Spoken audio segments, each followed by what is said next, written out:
ഭാര്യ എന്നാൽ ഭരിക്കപ്പെടേണ്ടവൾ, ഭർത്താവ് ഭരിക്കേണ്ടവൻ അല്ല.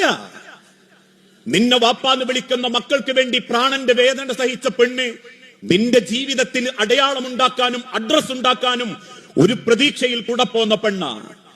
10-22 കൊല്ലം വാപ്പാന്റെ രാജകുമാരിയായി വളർന്ന് അവസാനം നിക്കാഹിന്റെ വേദിയിൽ വാപ്പാന്റെ കൈപിടിച്ച് കബിൽത്തു എന്ന് ആത്മാഭിമാനത്തോടുകൂടി പറയുമ്പോ ഓരോ വാപ്പമാരും ആണിന്റെ കൈ പിടിച്ച് പറയുന്ന ഒരു വാക്കുണ്ട്, എന്റെ മകൾ എന്റെ രാജകുമാരിയാ മോനെ, അവളെ കൊണ്ടുപോയി വേലക്കാരി മാത്രമാക്കരുതേ എന്ന ഒരു വാപ്പയുടെ ഉമ്മയുടെ പ്രാർത്ഥനയുടെ സങ്കടത്തിൽ നിന്ന ഒരു പെണ്ണിനെ നമ്മളെ കയ്യിലേക്ക് കിട്ടുന്നത്.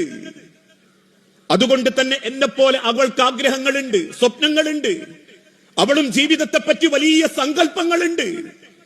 ഞാൻ കൂട്ടിക്കൊണ്ടുവന്ന പെണ്ണ് എന്റെ അകത്ത് ചാരത്ത് കിടന്നുറങ്ങുമ്പം നെഞ്ചുപൊട്ടി കണ്ണു നിറഞ്ഞ കിടങ്ങുന്നതെങ്കിൽ ഞാൻ എത്ര ഭംഗിയിൽ ജീവിച്ചാലും എനിക്കെത്ര സൗന്ദര്യമുണ്ടെങ്കിലും ഈ ലോകത്താരും മോഹിക്കുന്ന ഒരാണായി ഞാൻ മാറിയിട്ടുണ്ടെങ്കിലും അള്ളാഹുവിന്റെ തിരുദൂതൻ ഓർമ്മപ്പെടുത്തി, ആണുങ്ങളിൽ ഏറ്റവും നല്ലവൻ വീട്ടിലുള്ള പെണ്ണിനോട് ഏറ്റവും മര്യാദക്ക് പെരുമാറുന്നവനാ.